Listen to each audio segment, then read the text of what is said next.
I broke up with my boyfriend because his mother kept giving spring rolls to my dog. And when I confronted her about it, what happened next destroyed not just my relationship, but revealed the toxic family I almost married into. You're probably thinking this sounds ridiculous. Who ends a relationship over dog treats? But by the time you hear what really happened, you'll understand why I had no choice but to walk away. My name is Delilah, I'm 26 years old, and this is the story of how a small Pomeranian named Muffin saved me from the biggest mistake of my life. It all started 18 months ago at a coffee shop in downtown Portland.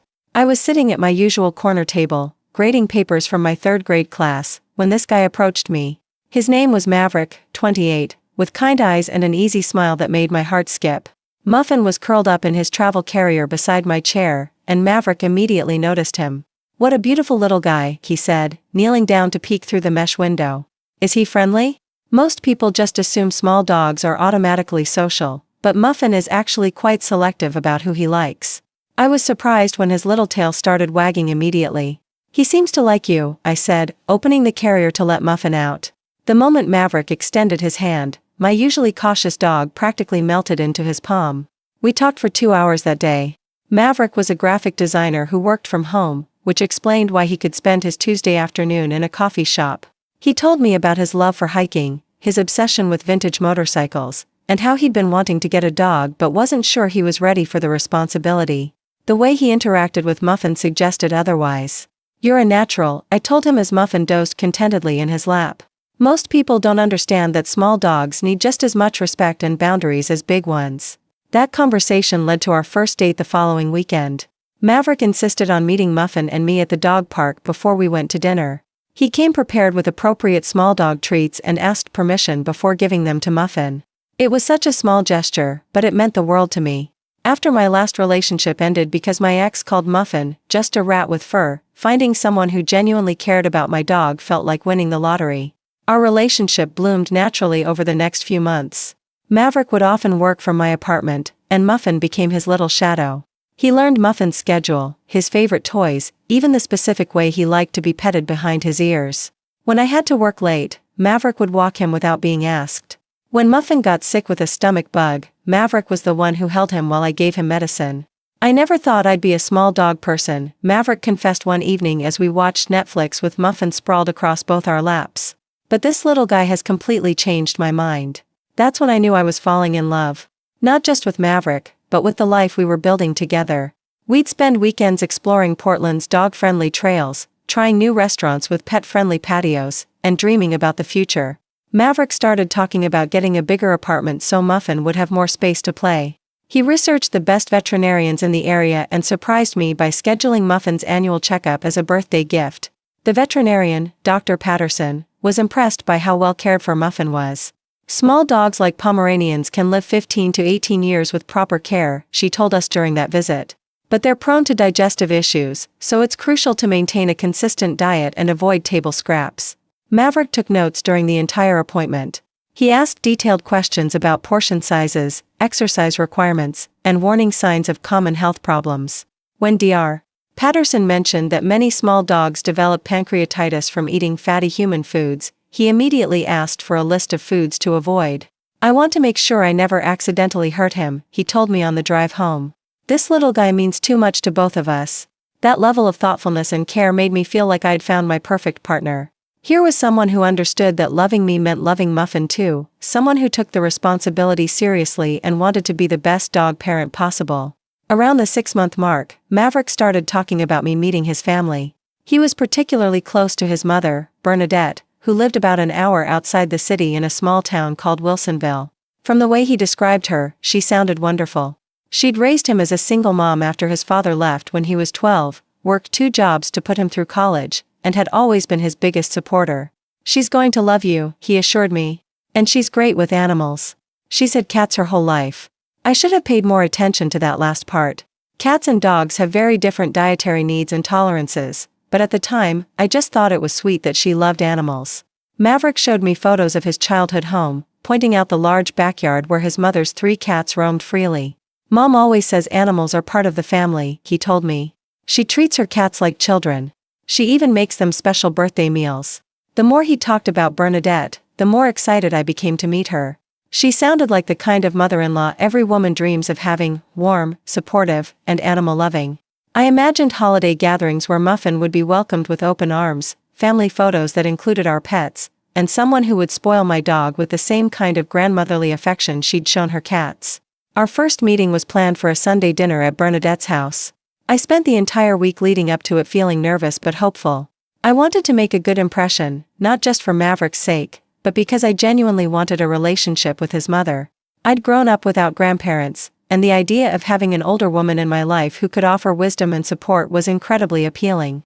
I bought a beautiful bouquet of flowers from the farmer's market and spent an hour getting ready, choosing an outfit that was nice but not too formal. Muffin got a bath and a fresh bandana for the occasion. "We're meeting Grandma Bernadette today," I told him as I brushed his fluffy coat. "You need to be on your best behavior." The drive to Wilsonville was filled with excited chatter about what Bernadette might cook for dinner, whether her cats would get along with Muffin, and how wonderful it would be to finally complete the picture of our little family. Maverick held my hand at every red light and kept reassuring me that everything would be perfect. "She's already planning your Christmas stocking," he joked. "And she asked me 3 times what kind of flowers you like so she could plant them in her garden." When we pulled into the driveway of a cozy ranch-style home with a beautiful garden and white picket fence, I felt like I was stepping into a Norman Rockwell painting. The house was exactly what I'd imagined, welcoming, well-maintained, and full of character. Wind chimes tinkled softly on the front porch, and I could see faces peering out from various windows that I assumed belonged to the famous cats. Bernadette answered the door before we could even knock, wearing a floral apron and a warm smile that immediately put me at ease. She was a petite woman in her early 60s with silver hair pulled back in a neat bun and laugh lines that suggested she smiled often. She hugged Maverick first, then turned to me with arms outstretched. "You must be Delilah," she said, enveloping me in a hug that smelled like vanilla and cinnamon. "I've heard so much about you, dear. And where's this famous Muffin I've been hearing about?" I bent down to open Muffin's carrier, and he emerged with his typical cautious curiosity. Bernadette immediately knelt down to his level, which I appreciated. Many people tower over small dogs and intimidate them without realizing it. "Oh, aren't you just precious," she cooed, and Muffin responded with his usual charming tail wag. "Maverick told me all about you, little one. You're even more handsome than your pictures." The house smelled incredible, like garlic, herbs, and something savory bubbling in the oven. Family photos covered every surface, chronicling Maverick's life from chubby toddler to college graduate to the successful man sitting beside me. 3 cats wandered through the living room with the confident air of creatures who knew they owned the place. "I hope you don't mind cats," Bernadette said, watching as a large orange tabby approached Muffin with cautious interest. "Ginger here is the welcoming committee. He loves meeting new friends." Muffin and Ginger sniffed each other politely before going their separate ways, a perfect introduction that boded well for the rest of the visit. Bernadette gave us a tour of the house, showing off her garden, her collection of vintage teacups, and a craft room where she made quilts for local charities. "I like to stay busy," she explained. "Retirement isn't for me. I need projects and people to take care of." Dinner was a feast of homemade lasagna, garlic bread, Caesar salad, and roasted vegetables from her garden. The conversation flowed easily as Bernadette asked thoughtful questions about my teaching career, shared stories about Maverick's childhood, and described her volunteer work at the local animal shelter. "I've always believed that you can tell a lot about a person by how they treat animals," she said, glancing fondly at Muffin, who was napping peacefully in his travel bed near the table. "And it's clear that little Muffin is very loved." Everything was going perfectly until dessert arrived. Bernadette had made a beautiful apple pie with vanilla ice cream, and as we enjoyed our slices, I noticed her discreetly saving small pieces of bread and pasta in a napkin beside her plate. "Oh, that's for Muffin," she said when she caught me looking. "I always save the good scraps for the animals." I felt a small flutter of concern but tried to address it diplomatically. "Actually, Bernadette, Muffin has a pretty sensitive stomach.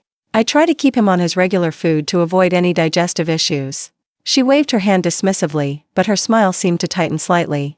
"Oh honey, a little human food never hurt any dog. My cats eat everything, and they're perfectly healthy."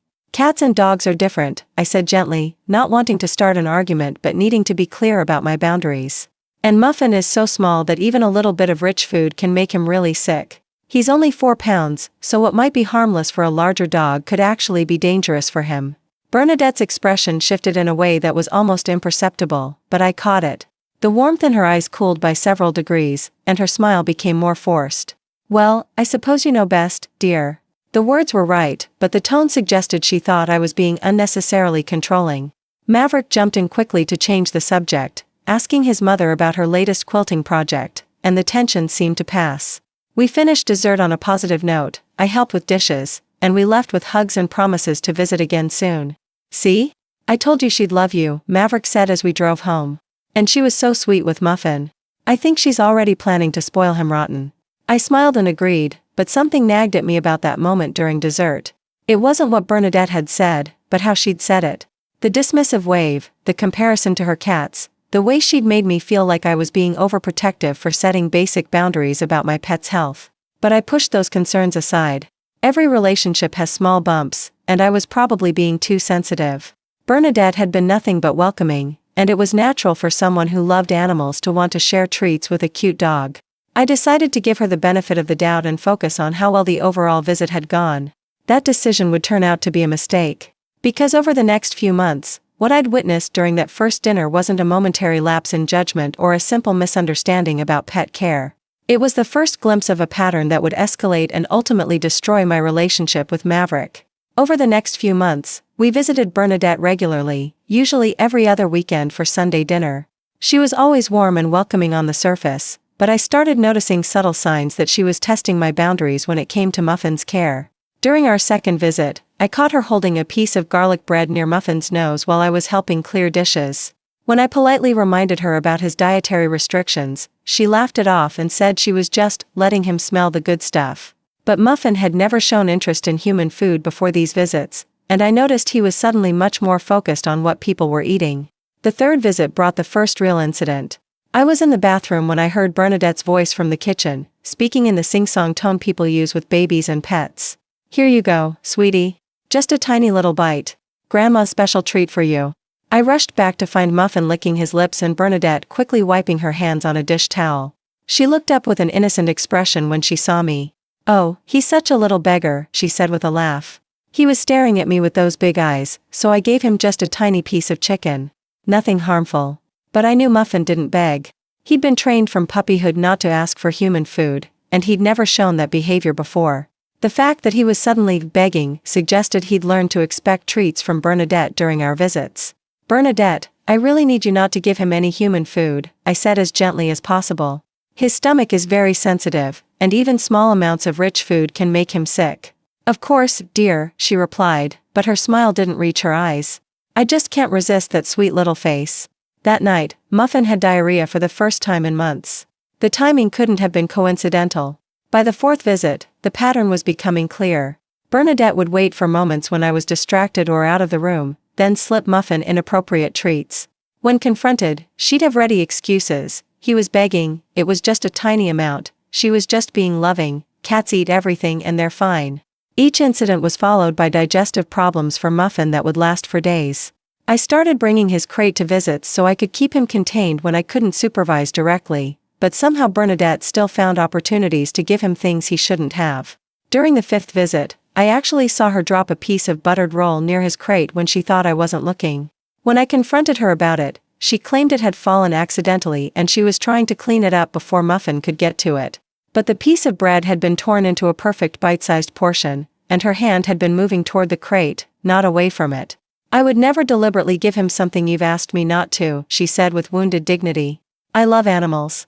I would never hurt them." But her actions didn't match her words. Every visit brought new accidents and misunderstandings that resulted in Muffin getting inappropriate food and subsequently becoming ill.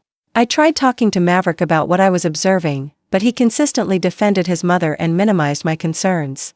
"She's just trying to show love," he'd say. "That's how she expresses affection, through food. She does the same thing with her cats." "Maybe you're being a little paranoid," he suggested when I pointed out the pattern of incidents. "Mom would never deliberately ignore your wishes. She loves Muffin. Dogs have sensitive stomachs," he'd explain when Muffin got sick after visits.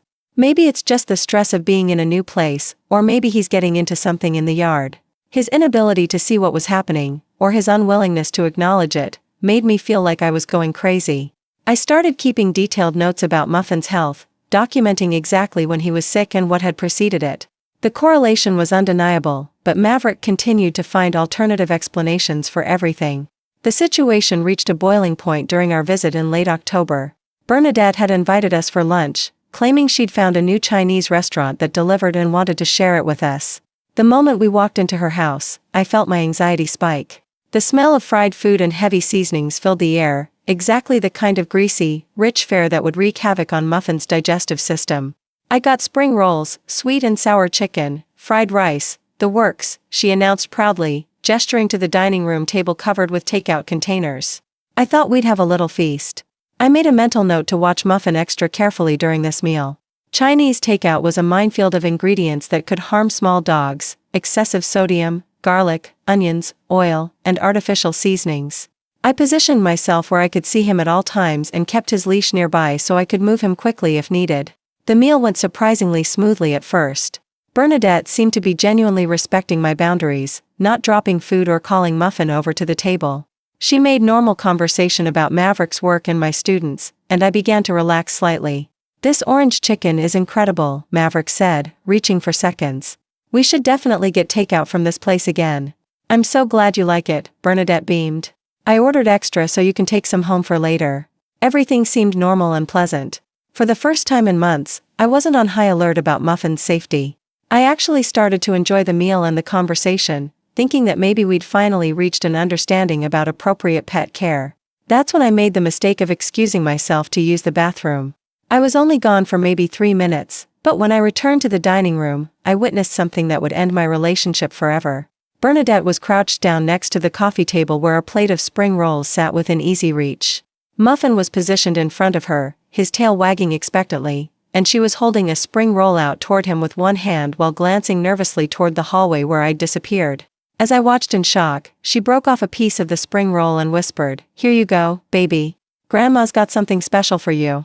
But the moment she noticed me standing in the doorway, she quickly pulled the spring roll back and straightened up, trying to look innocent. Muffin, confused by the sudden withdrawal of his promised treat, remained sitting in front of her, still staring expectantly at the food in her hand. She'd been operating a clandestine feeding operation, waiting for me to leave the room so she could give my dog exactly the kind of food I'd repeatedly told her would make him sick. This wasn't an accident or a moment of weakness. This was deliberate, calculated defiance of my clearly stated boundaries. All those months of misunderstandings and accidents suddenly made perfect sense. She'd been doing this the entire time, waiting for opportunities when I wasn't watching, training Muffin to expect treats from her, and then lying about it when confronted. I stood in that doorway feeling a mixture of rage and vindication. I'd known something was happening, but seeing it with my own eyes was both validating and infuriating. "Bernadette," I said, my voice sharper than I'd ever used with her before. "Were you just giving Muffin food?" She straightened up with an expression of exaggerated innocence that might have been comical under different circumstances. "Oh no, dear, I was just showing him the spring rolls. He's such a curious little guy, always wanting to see what's happening." The lie was so blatant that it took my breath away. I'd just watched her break off a piece of food and hold it out to him while telling him it was a special treat from Grandma. And now she was going to stand there and tell me she was just showing him the spring rolls? "He's curious because you've been training him to expect food from you," I said, walking over to scoop Muffin up before she could try anything else. "I've asked you repeatedly not to feed him human food, especially greasy takeout like this." "I wasn't feeding him anything," she protested, but her cheeks were flushed and her defensive tone gave her away. "You're being paranoid." That word, paranoid, hit me like a slap. Here I was, having just caught her red-handed doing exactly what I'd suspected for months, and she was calling me paranoid? "I saw you holding the spring roll out to him," I said firmly. "I heard you telling him that Grandma had something special for him. I watched you pull it back when you saw me coming." The dining room fell silent. Maverick emerged from the kitchen where he'd been packing leftovers, clearly sensing the tension that had suddenly filled the room. "What's going on?" he asked, looking confused. Bernadette immediately shifted into victim mode. "Your girlfriend is accusing me of lying in my own home," she said, her voice taking on a wounded tone. "I was just being friendly with her dog, and she's acting like I was trying to poison him." "That's not what happened," I said, turning to Maverick while keeping Muffin secured in my arms. "I caught your mother trying to feed him spring rolls after I specifically asked her not to give him any human food." Maverick looked between us with an expression of disbelief. "I'm sure it was just a misunderstanding," he said carefully. "Mom loves Muffin. She wouldn't intentionally do anything to hurt him." But I was done making excuses for behavior that had been going on for months. This isn't a misunderstanding, Maverick. This is a pattern. Your mother has been ignoring my boundaries about Muffin's diet since the day we met her. I don't appreciate being accused of lying, Bernadette said, her mask of sweetness finally slipping. I've done nothing but welcome you into this family and try to show love to your pet. Showing love doesn't mean ignoring the owner's explicit instructions about what's safe for their pet, I replied. This is about respect, not love.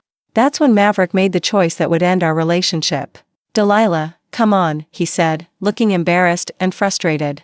You're making a scene over a dog treat. Can't we just move past this? The words felt like a physical blow. A dog treat? A scene? This was his response to months of boundary violations and outright lies from his mother? This isn't about a dog treat, I said, my voice starting to shake with anger and hurt. This is about your mother deliberately disrespecting my wishes and then lying about it when confronted. But it doesn't matter. Maverick exploded. It's a dog, Delilah. You're causing drama and disrespecting my mother over a dog. The room went silent. Bernadette stood behind Maverick with a satisfied expression, like she'd won some kind of victory. Maverick looked at me like I was being completely unreasonable, like my concern for my pet's well-being was some kind of character flaw he'd finally grown tired of tolerating. In that moment, I saw our entire relationship with crystal clarity. When forced to choose between supporting me and appeasing his mother, he'd chosen her without hesitation. When confronted with clear evidence of his mother's disrespectful behavior, he'd chosen to minimize my concerns rather than address the real issue. You know what? I said, my voice steady despite the fact that my heart was breaking. You're right. It is just a dog. And if that's how you see him, then we have nothing else to talk about. I gathered Muffin's belongings, his leash, his travel bag, his toys, while Maverick and Bernadette watched in stunned silence. Neither of them tried to stop me or apologize. Neither of them seemed to understand that they'd just revealed something fundamental about their character and priorities. Delilah, wait, Maverick finally called as I reached the front door.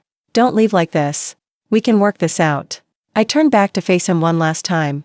No, Maverick, we can't. Because this was never about spring rolls or dog treats. This was about whether you'd stand up for me when someone in your family disrespected me. And you chose to stand with her instead. You're choosing a dog over our relationship, he said desperately. No, I replied. You chose your inability to set boundaries with your mother over our relationship. I'm just accepting your choice. I walked out of that house and drove straight home, my hands trembling on the steering wheel as the full impact of what had happened hit me. Muffin sat quietly in his carrier, probably confused by the sudden departure but trusting me to take care of him like I always had. When we got home, I gave Muffin his regular dinner and watched him eat with relief. No stomach problems tonight. No wondering what inappropriate food someone had slipped him when I wasn't looking. I thought that was the end of it. The relationship was over, I'd stood up for my boundaries, and now I could focus on moving forward. But Bernadette wasn't done with me yet. The next morning, I woke up to a text message from an unknown number. When I opened it, I realized it was from Bernadette. Apparently, Maverick had given her my phone number at some point during our relationship. The message read, "Don't blame me for your breakup. Next time, find someone who actually loves dogs." I stared at that text for a long time, feeling a rage so pure and intense that it actually frightened me. The audacity was breathtaking. After months of deliberately undermining my pet's health, ignoring my repeatedly stated boundaries, and lying to my face when confronted, she had the nerve to suggest that I was the one who didn't love dogs? Her definition of loving dogs apparently meant being able to feed them whatever she wanted, regardless of the consequences for their health. It meant prioritizing her own desire to be the fun grandma over the actual well-being of the animal. It meant viewing my reasonable boundaries as obstacles to overcome rather than guidelines to respect. Someone who truly loves dogs would listen to their owners' concerns about their health and dietary restrictions. Someone who truly loves dogs wouldn't sneak them inappropriate food that could make them sick. Someone who truly loves dogs wouldn't use them as pawns in a power struggle with their owner. But Bernadette had done all of those things while claiming to be motivated by love and affection. And now, in her final message, she was trying to twist the narrative to make me the villain in a situation where she'd been clearly and demonstrably wrong. I drafted several responses, each one more scathing than the last. I wanted to tell her exactly what I thought of her manipulation, her boundary stomping, and her hypocritical final message. I wanted to explain that true love for animals involves respecting their health and safety, not treating them like garbage disposals for whatever food you want to share. But then I looked at Muffin, who was sleeping peacefully in his favorite spot by the window, and I realized that engaging with her drama would only give her more opportunities to manipulate the situation.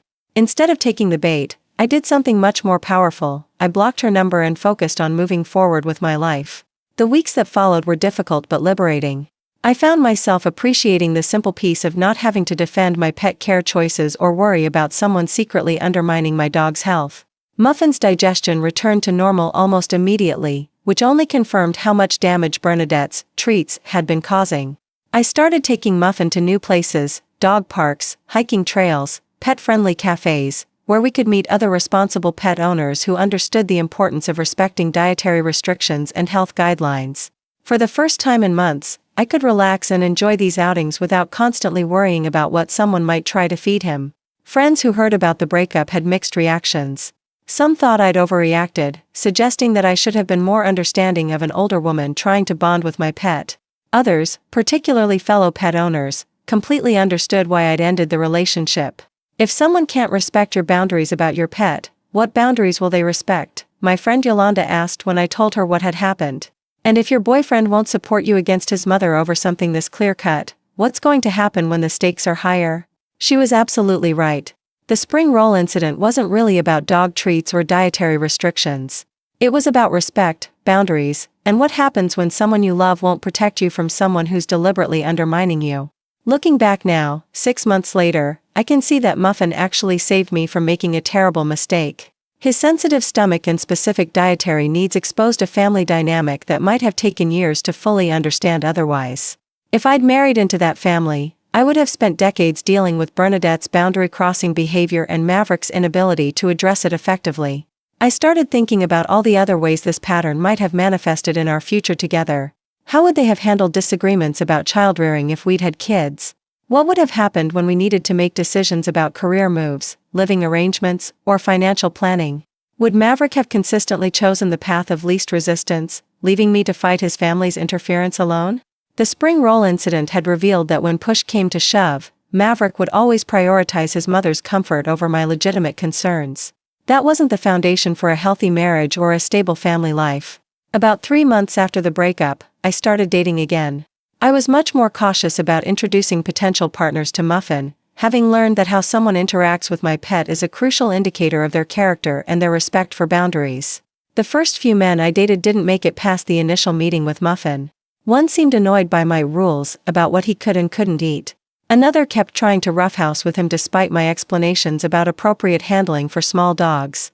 A third one joked about training the anxiety out of him, completely missing the point that Muffin's careful behavior was actually a sign of good training and socialization. But then I met Jackson at a local dog training facility where I'd enrolled Muffin in an advanced obedience class. Jackson was there with his rescued border collie mix, and I was immediately impressed by how attentively he listened to the instructor and how patiently he worked with his obviously anxious dog. When we struck up a conversation during a break, Jackson asked thoughtful questions about small dog training and mentioned that he'd done extensive research on his own dog's specific needs as a rescue animal. When I mentioned that Muffin had dietary sensitivities, Jackson immediately asked what treats were safe to offer and made a note in his phone so he'd remember. "Every dog is different," he said. "What works for my guy might not work for yours, and that's totally fine. I'd rather ask too many questions than accidentally give him something that could hurt him." That level of respect and consideration was incredibly attractive. Here was someone who understood that good pet care wasn't about being controlling or overprotective, it was about being informed and responsible. Our first official date was at a dog-friendly brewery where we could bring both our pets. Jackson came prepared with appropriate treats for both dogs and spent time learning Muffin's preferences and boundaries. When Muffin showed signs of being overwhelmed by the crowd and noise, Jackson was the one who suggested we move to a quieter area. "Small dogs process stimulation differently," he observed. "What energizes my border collie might be too much for a Pomeranian." The contrast with my previous relationship was striking. Where Maverick's family had dismissed my expertise and ignored my guidelines, Jackson actively sought out my knowledge and deferred to my judgment about my own pet. When Jackson's parents invited us for dinner 2 months into our relationship, I was nervous but hopeful. They'd specifically asked about Muffin's dietary restrictions when extending the invitation and had rearranged their dining room to make sure he'd have a safe, comfortable space away from the food. "We want to make sure we don't accidentally give him anything that could upset his stomach," Jackson's mother Rebecca told me. "We looked up small dog nutrition online, but we figured you'd know better than Google what works for your little guy." The dinner was everything I'd hoped my visits with Bernadette could have been. Rebecca and her husband Richard treated Muffin like a beloved family member while still respecting his boundaries and my guidelines. They asked permission before petting him, kept all food safely out of his reach, and even had special toys available to keep him entertained. "He's such a well-behaved little gentleman," Rebecca commented as Muffin settled peacefully in his travel bed during dessert. "You've done such a wonderful job training him." When Jackson mentioned that Muffin had some dietary sensitivities, Richard immediately asked if there were any other precautions they should take for future visits. They wanted to know about his exercise needs, his sleep schedule, and whether there were any household hazards they should be aware of. "We want this to feel like his home too," Rebecca explained. "Family gatherings should be comfortable for everyone, including the four-legged family members." That evening, as we drove home with both dogs peacefully sleeping in the back seat, I felt overwhelmed with gratitude for how different this experience had been from my visits to Bernadette's house. Here was a family that understood that respecting my pet meant respecting me, that accommodating his needs wasn't an inconvenience but a natural expression of care. "Your parents are amazing," I told Jackson. "I can't believe how thoughtful they were about everything." "They really like you," he replied. "And they love Muffin. Dad's already talking about building a small dog run in their backyard so our dogs can have a safe space to play when we visit." 6 months later, Jackson and I are still together, and our relationship continues to grow stronger. We've talked about moving in together, maybe getting a bigger place where our dogs can have more room to play. We've discussed the possibility of adopting another rescue dog, maybe a small breed that would be a good companion for Muffin. But most importantly, we've built a relationship based on mutual respect, clear communication, and genuine care for each other's well-being, including the well-being of our pets. When Jackson disagrees with something I'm doing, he brings it up directly and respectfully. When I have concerns about something in our relationship, he listens carefully and takes my feelings seriously. We've never had a conflict where he's dismissed my concerns as overreactions or suggested that I'm being too sensitive. We've never had a situation where I felt like I had to choose between protecting my pet and maintaining harmony in our relationship. That's what a healthy relationship looks like. That's what mutual respect feels like. Looking back now, almost a year after the spring roll incident, I can see how much that experience taught me about my own worth and what I deserve in a relationship. I learned to trust my instincts about people's character, even when they're presenting themselves in ways that seem positive on the surface. I learned that small boundary violations often escalate into bigger problems if they're not addressed early and firmly. Most importantly, I learned that I deserve a partner who will stand with me when I'm being disrespected, even when it's inconvenient or uncomfortable for them. I deserve someone who sees my well-being as equally important to their own comfort, someone who's willing to have difficult conversations and set necessary boundaries to protect our relationship. Bernadette taught me, inadvertently, that some people will always find ways to make themselves the victim, even when they're clearly in the wrong. Her final text message was a perfect example of someone refusing to take responsibility for their actions and instead projecting their own failings onto others. But she also taught me that I have the strength to walk away from people who can't meet basic standards of respect and consideration.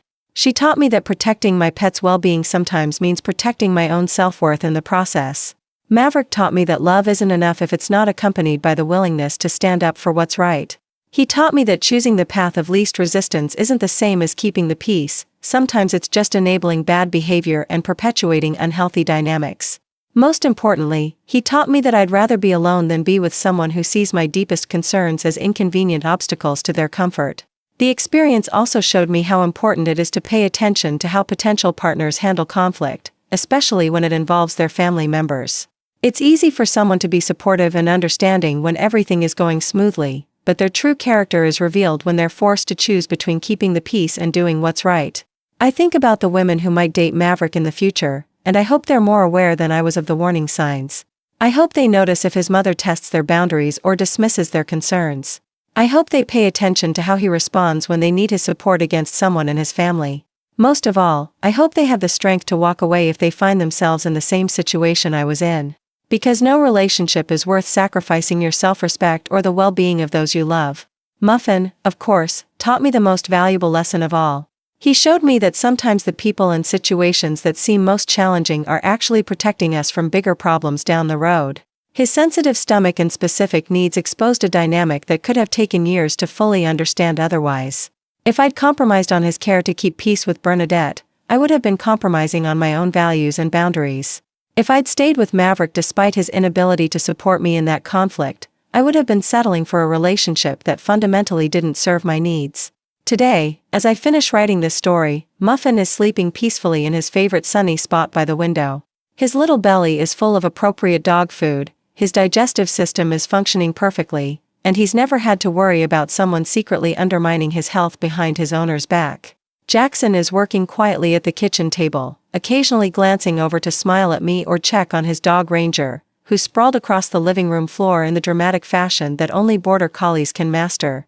We're planning a weekend camping trip, our first overnight adventure with both dogs, and Jackson has already researched pet-friendly campsites and packed appropriate food for everyone. This is what peace feels like. This is what respect looks like. This is what it means to be with someone who sees your pet as family and your concerns as valid. The other day, a friend asked me if I ever regret ending my relationship with Maverick over something so small.